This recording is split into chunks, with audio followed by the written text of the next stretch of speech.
mon service est différent lorsqu'il est motivé par l'amour. Et je me demande combien de personnes aujourd'hui servent réellement à l'église parce qu'ils aiment Dieu. Est-ce qu'aujourd'hui on ne sert pas parce que non, j'ai envie qu'on me voit chanter à la chorale, ou bien j'ai envie que les gens m'observent, non, je traîne avec telle personne, elle sert, moi je ne sers pas, donc il faut que moi aussi je sers. Et là, si on remarque bien les motivations qui nous poussent à servir, si elles ne sont pas les bonnes, alors dès que surviendra la plus petite épreuve, c'est fini, on va laisser tomber. Exactement. Et quand je sais que le service à un homme, à Dieu que je l'offre, il peut y avoir des frustrations dans les départements, dans les commissions. Mais lorsque mon service est motivé et guidé par l'amour que j'ai envers Dieu, alors je ne vais pas laisser quelqu'un venir m'empêcher de servir, parce que ce n'est pas pour lui que je sers, mais c'est parce que j'aime Dieu que je le fais en fait. Hello les authentiques, j'espère que vous allez bien parce que nous on va super bien. Alors bienvenue dans le podcast Jeunesse authentique et équilibrée où nous allons aborder une nouvelle problématique intitulée Comment un chrétien peut garder son intimité avec Dieu tout en servant à l'église. Pour traiter cette problématique, je serai accompagnée de mon invité de qualité, Augustin. Bonjour Augustin. Bonjour Brenda. Comment vas-tu? Je vais super bien par la grâce de Dieu. Et toi? Moi je vais très bien également. Merci. Merci. Alors Augustin, à l'église nous avons remarqué 3 types de comportements chez les chrétiens. Premièrement, nous avons un chrétien qui vient à l'église, qui sait pendant une période, il est très actif, mais après il disparaît, il arrête tout et on ne lui voit plus à l'église. Yes. On ne lui voit plus à l'église et on se pose vraiment la question, qu'est-ce qui s'est passé et tout. Et lorsque tu vois ce chrétien-là au quartier, tu lui demandes pourquoi tu ne viens pas. Il va dire que non, je suis fatigué, non, l'école me prend le temps, non, il y a une personne qui m'a énervé, je ne veux plus voir sa tête. Et le deuxième comportement qu'on remarque aussi chez les chrétiens, c'est un chrétien qui vient, qui sert à l'église comme il se doit, mais une fois qu'il a mis le pied hors de l'église, en fait, il change de comportement. Tu ne vois en lui aucun fruit de l'esprit, c'est-à-dire la personne agit comme un païen en fait. Et le troisième cas, on a un chrétien qui aime Dieu, qui connaît Dieu, qui sert à l'église, mais cette personne n'arrive pas en fait à équilibrer service et sa communion, sa relation personnelle avec Dieu. Du coup, comment toi tu vois ces comportements-là? Est-ce un problème d'identité ou bien d'ignorance? Est-ce un problème d'identité ou d'ignorance? Je pense que les deux. Les deux. Parce que avant même de servir à l'église, il faut comprendre pourquoi est-ce que je sers. Et pourquoi est-ce que je sers, ça m'amène à revenir d'abord aux fondamentaux qui dit, si je sers à l'église, c'est parce que je sers Dieu. Et donc quand je ne comprends pas que je dois d'abord servir Dieu avant de servir à l'église, c'est normal que je observe ce type de comportement-là. Rapidement pour moi, servir Dieu, c'est ce qu'on fait tous en tant qu'enfants de Dieu. Quand Jésus vient mourir sur la croix pour nous, il nous a racheté, il a payé le prix pour nous sauver. Exactement. Et donc quand il a payé le prix pour nous sauver, nous tous qui avons cru en lui, alors on vient dire par là que notre corps, tout ce que nous sommes, ne nous appartient plus, mais appartient à Dieu. Et donc dès le moment qu'on reconnaît que tout ce que j'ai, tout ce que je suis appartient à Jésus, c'est là que mon service commence. Donc le service ne commence pas d'abord par ce que je fais à l'église, mais commence d'abord par ma manière de m'offrir, de me donner totalement à Dieu. C'est pourquoi l'apôtre Paul dit, je vous exhorte à offrir vos corps comme un sacrifice vivant, saint et agréable à Dieu. Donc dès le moment que je réalise que mes compétences, mes facultés, mes membres, tout ce que j'ai appartient à Jésus, alors là je commence à le servir. Et servir Dieu, tout simplement, c'est faire sa volonté, lui être obéissant et faire ce qu'il veut. Et donc là, on comprend par là que dans notre marche avec Dieu, on est tous en train de le servir. Et donc dans notre service, il y a plusieurs applications. Ça peut s'appliquer dans la société, ça peut s'appliquer à l'école et ça peut s'appliquer même à l'église, ce qui nous concerne aujourd'hui. Donc, je sers à l'église, c'est une application de mon service en général que j'offre à Dieu. Et donc, quand je sers à l'église, si j'ai compris pourquoi est-ce que je dois servir Dieu, alors mon service à l'église deviendra naturellement simple et n'aura pas à suivre ce type de comportement-là parce que j'ai compris que je sers d'abord Dieu. Et je me dis que si tout le monde comprenait d'abord que pourquoi est-ce que je sers Dieu, alors le service à l'église serait différent. En fait. D'accord. Et je vais venir maintenant sur le premier cas de quelqu'un qui a commencé à servir à l'église. Oui. Et puis à un moment, cette personne est découragée, elle ne vient plus à l'église, on lui demande, elle dit non. Je sens plus trop, j'ai plus l'envie, j'ai plus la motivation. Une personne m'a énervé. Ouais, quelqu'un m'a énervé et tout, et tout, et tout. Et généralement, ce type de comportement-là survient lorsque on sert avec une mauvaise motivation. Il y a deux choses principales. Il y en a plusieurs, mais moi je vais juste dire deux choses principales qui doivent nous motiver lorsqu'on sert en fait. La première des choses, c'est de se demander pourquoi est-ce que je fais ça pour Dieu. Si je me rappelle que Jésus l'a payé le prix pour moi, il m'a sauvé. Et donc ce que je fais là, c'est naturel, c'est normal parce que je lui appartiens. Oui. C'est une bonne motivation. Deuxième motivation principale, c'est parce que j'aime Dieu. Vous savez, mon service est différent lorsqu'il est motivé par l'amour. Et je me demande combien de personnes aujourd'hui servent réellement à l'église parce qu'ils aiment Dieu. Est-ce qu'aujourd'hui on ne sert pas parce que non, j'ai envie qu'on me voit chanter à la chorale, ou bien j'ai envie que les gens m'observent, non, je traîne avec telle personne, elle sert, moi je ne sers pas, donc il faut que moi aussi je sers. Et là, si on remarque bien les motivations qui nous poussent à servir, si elles ne sont pas les bonnes, alors dès que surviendra la plus petite épreuve, c'est fini, on va laisser tomber. Exactement. Et quand je sais que le service est à Dieu que je l'offre, il peut y avoir des frustrations dans les départements, dans les commissions. Oui. Mais lorsque mon service est motivé et guidé par l'amour que j'ai envers Dieu, alors je ne vais pas laisser quelqu'un venir m'empêcher de servir parce que ce n'est pas pour lui que je sers, mais c'est parce que j'aime Dieu que je le fais en fait. Et donc quand j'ai conscience, voilà pourquoi je parlais aussi c'est un problème d'identité, quand j'ai conscience de qui je suis maintenant en Christ, alors je me dis que c'est naturel et normal pour moi de servir. Mes membres, les facultés que j'ai et tout ne m'appartiennent plus et ça appartient à Dieu. Et les gens se découragent aujourd'hui parce qu'il y a une chose qui manque principalement, c'est le cœur. Vous savez, je peux avoir les capacités, mais si je n'ai pas le cœur, mon service n'ira pas loin. J'ai envie de dire, moi je préfère mettre le cœur, c'est-à-dire le cœur de service, c'est-à-dire le dévouement envers Dieu en fait. Je le fais pour Dieu, c'est-à-dire si je sers dans une commission, c'est parce que je veux tellement m'offrir à Dieu, je fais ça parce que j'aime Dieu et tout et tout. Et je me dis que le cœur, il est plus important que les capacités. Aujourd'hui, on voit des gens, bon, je vais au multimédia parce que je sais filmer, je sais prendre des photos. Ou bien je vais à la chorale parce que j'ai une belle voix. Lorsque je me repose sur ma belle voix, ou bien je me repose sur les capacités que j'ai, c'est clair qu'un moment viendra où je ne pourrai plus suivre. Mais si j'ai le cœur de service, c'est-à-dire je le fais parce que je veux me consacrer réellement à Dieu et m'offrir à Dieu, c'est vrai qu'il y aura des moments compliqués, mais je ne vais pas lâcher, je ne vais pas abandonner parce que j'ai compris quelle est la motivation qui m'a poussé à servir. D'accord, merci beaucoup, c'était très clair, Augustin. Je t'en prie. Alors, Augustin, on va passer au deuxième comportement qu'on observe chez les chrétiens. Un chrétien qui vient à l'église, qui sert comme il se doit. Mais une fois qu'il met son pied hors de l'église, il change directement de comportement, il ne manifeste aucun fruit de l'esprit, on dirait un païen. Et d'après toi, qu'en penses-tu, quel est vraiment le problème en fait de ce type de chrétien-là? En fait, pour ce type de comportement, ça me touche vraiment, ça me touche beaucoup. À un moment donné, je m'assois, je me dis, mais quelle est la différence entre moi, par exemple, qui sert dans une commission ou dans un département de l'église, et quelqu'un qui n'est pas chrétien et qui vient faire la même chose que moi à l'église? La différence se situe dans la relation qu'on a avec Dieu. Et malheureusement, beaucoup aujourd'hui servent à l'église tout en faisant simplement une prestation de service. C'est comme si on venait les prendre pour qu'ils viennent offrir leur service à l'église. Mais là, je ne suis pas en train de faire le service qui plaît à Dieu parce que je l'ai dit tout à l'heure, servir à l'église, c'est d'abord servir Dieu. Et servir Dieu, c'est quoi? C'est simplement lui obéir, faire ce qu'il veut, marcher dans ses voies, pratiquer la parole, mettre en pratique la parole de Dieu. En tant qu'enfant de Dieu, si je ne fais pas ça, je ne suis pas en train de le servir.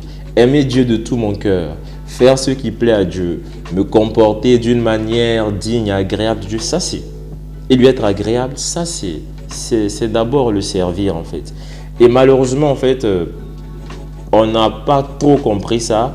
On pense que je suis en train de servir parce que je fais des choses à l'église. Non, Et puis c'est fini. c'est fini. Je peux faire tellement de choses à l'église. Et puis à la fin, le Seigneur me dit qu'il ne m'a jamais connu.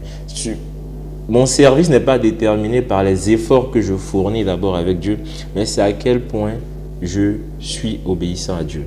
Et voilà pourquoi aujourd'hui on verra des personnes qui servent à l'église mais dehors se comportent comme des gens qui ne sont pas des enfants de Dieu. C'est parce qu'ils n'ont pas compris c'est quoi d'abord le service. Le service ne commence pas par ce que je fais à l'église, mais le service commence par ma relation que j'ai avec Dieu.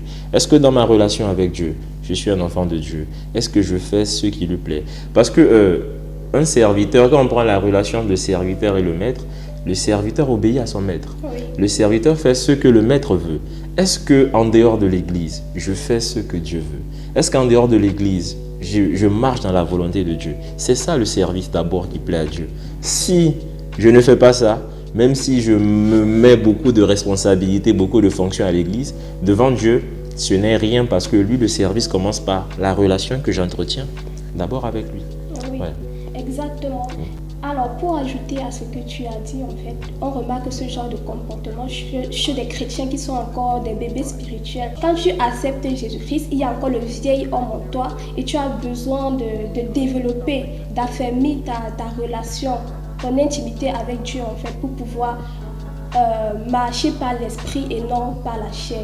Donc, même le service aussi, des fois, on peut servir avec nos émotions et tout, avec la chair. Or, si vraiment on a passé du temps avec le Seigneur, on a développé notre intimité avec Dieu, en fait, notre service ne sera pas dirigé par notre chair, mais on va se laisser conduire par le Saint-Esprit. Yes, exactement. Si je veux ajouter quelque chose rapidement, il y a un passage qui m'a beaucoup impressionné dans Jean 12, je pense que c'est le verset 26, mais dans le chapitre 12 de Jean, Jésus dit, si quelqu'un veut me servir, qu'il me suive. J'ai compris que non. En toi, Jésus dit, si on veut vraiment être à son service, qu'on devienne disciple de Jésus. Tu portes ta croix et tu suis Dieu. Oui, il veut qu'on soit de véritables disciples, c'est ça, parce que le service, c'est ça, être disciple en fait. Voilà pourquoi c'est important aussi d'être affermi, de suivre des cours d'affermissement à l'église, de chercher à grandir dans la connaissance de la parole de Dieu. Parce qu'un véritable serviteur, c'est celui qui est toujours à côté du maître. Si je dis que je sers mon maître, je suis toujours là. Et c'est ce que fait le disciple. Le disciple se dit, bon, je sers mon maître, mais je l'observe, je regarde comment il est, comment il se comporte, je veux devenir comme ça. Et c'est ce que Jésus veut en fait. Qu'on ne le serve pas comme un esclave, mais qu'on le serve parce qu'il a dit maintenant, il ne nous appelle plus esclaves, il nous appelle amis. Et il veut qu'on ait cette relation d'amitié pour qu'il nous impacte. Et donc quand je sers Dieu réellement, il faut que dans ma conduite, dans ma vie de tous les jours, je grandisse. J'aille dans la connaissance de plus en plus de Dieu en fait. Et c'est important pour moi d'être affermi et de connaître que je dois marcher selon la parole de Dieu, d'être un véritable disciple. Et c'est ça qui va rendre mon service agréable à Dieu. Exactement. Donc on doit toujours chercher à se laisser instruire par Dieu, demander à Dieu de prendre le contrôle de toutes choses, parce que si on veut faire avec notre propre force, avec notre propre intelligence, en fait, on va facilement se décourager ou bien laisser la chair prendre le dessus. Exactement. Alors, Augustin, on va passer au troisième type de comportement qui est vraiment même l'objet de notre podcast aujourd'hui. Un chrétien qui aime le Seigneur, qui connaît le Seigneur, mais n'arrive pas à équilibrer le service et son intimité personnelle, son intimité avec Dieu, sa communion avec Dieu.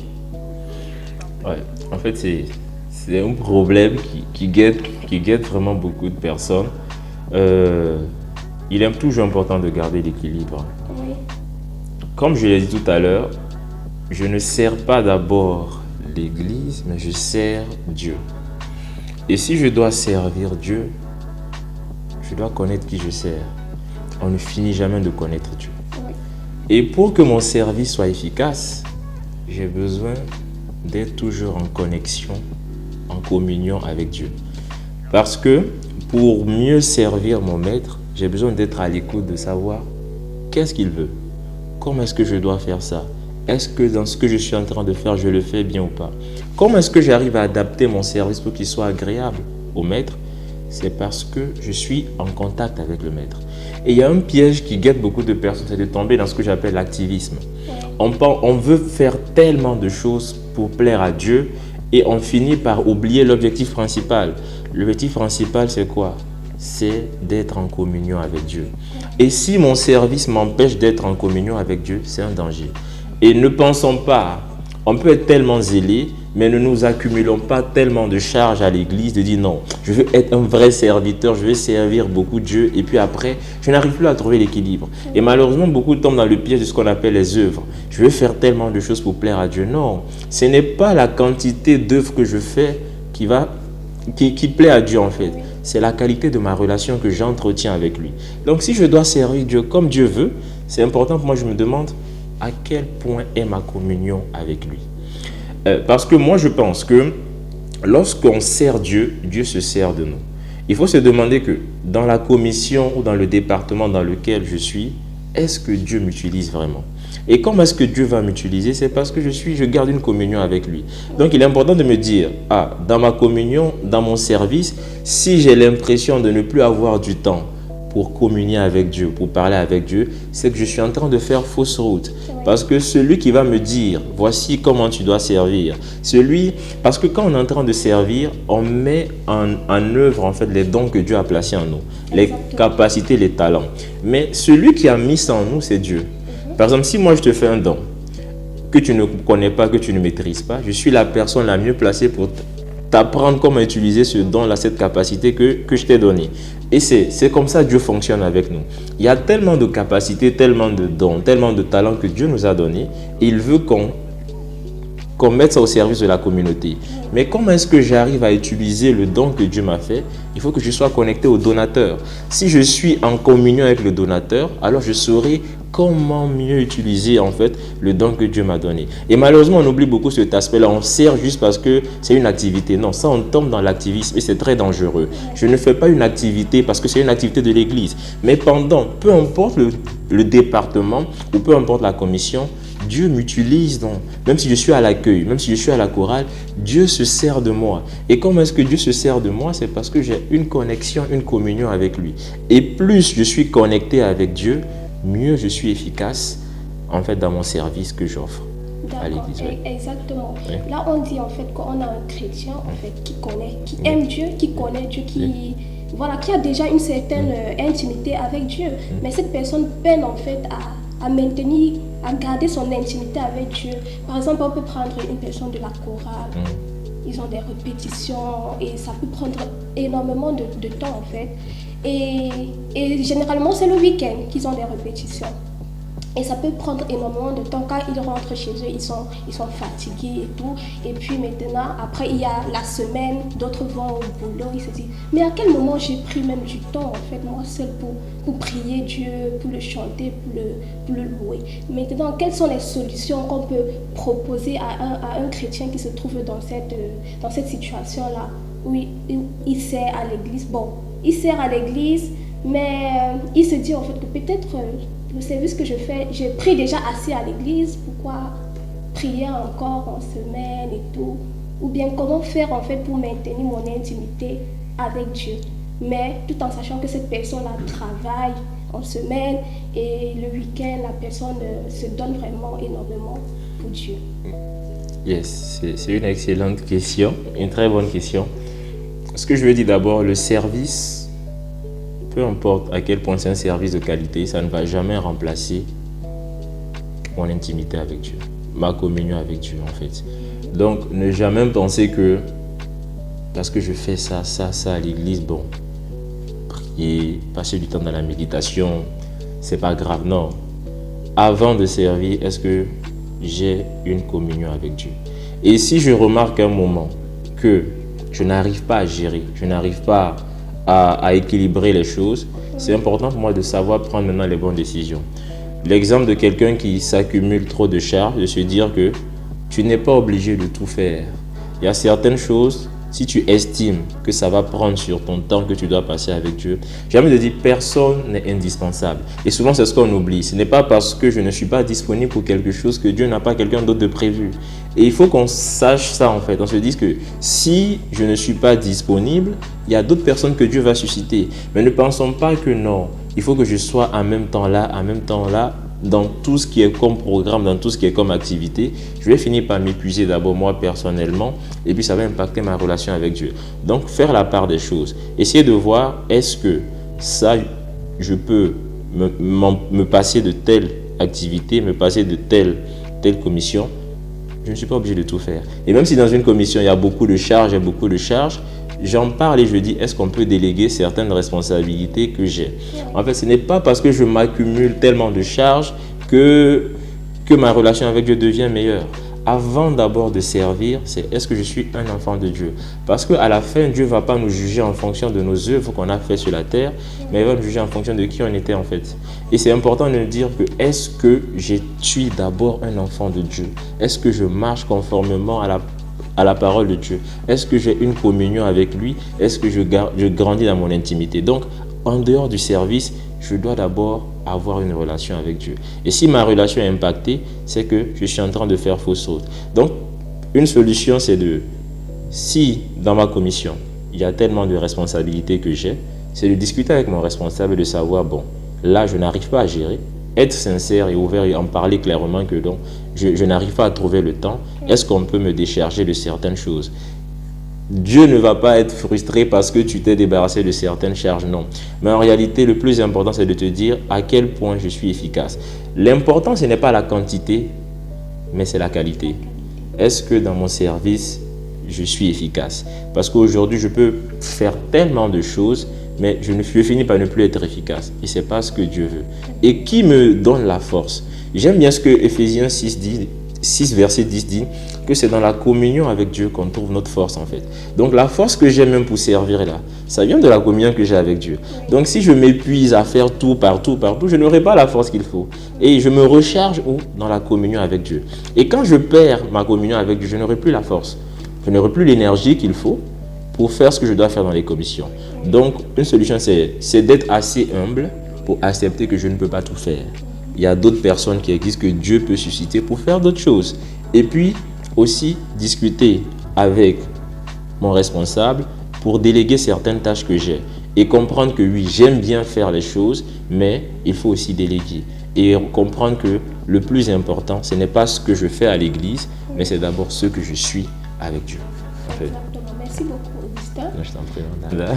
Alors, nous sommes arrivés au terme de ce podcast, Les Authentiques. On espère vraiment que vous avez été bénis et qu'une personne a eu la réponse à ces questions. Alors, Augustin, pour finir, je vais te laisser nous donner un mot de fin. Qu'est-ce que tu peux dire aux authentiques concernant notre thème, comment garder son intimité avec Dieu tout en servant à l'église? Ce que tu veux que les authentiques retiennent. Alors, simplement, ce que je peux dire, c'est que le service, ce n'est pas une option. C'est parce qu'on est sauvé par Christ qu'on lui appartient et on doit naturellement le servir. Mais ce que Jésus a fait aussi, quand il nous a sauvés, il nous appelle à l'intimité avec lui. Il nous appelle à être plus près, plus proche de lui. Alors, il faut que je me dise que non, je dois servir Jésus, mais aussi je dois être son ami. Je dois être intime à lui.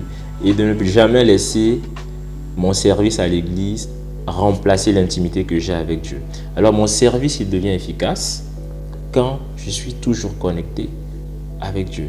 Et quand je sens que mon service veut m'empêcher d'être en communion avec Dieu, il faut que je commence à prendre des décisions qui vont me permettre de libérer du temps afin de passer ce temps-là avec Dieu. Servir Dieu n'est jamais un fardeau lorsque je le fais avec un cœur qui aime réellement Dieu. Voilà ce que je peux dire. Amen. Amen. Alors, mes authentiques, si vous avez aimé cet épisode de podcast, je vous prie de liker, abonnez-vous, partagez aussi à une personne que ça pourrait aider. So, keep your smile. And don't forget that God loves you so much. Bisous et à la prochaine vidéo. Ciao, ciao.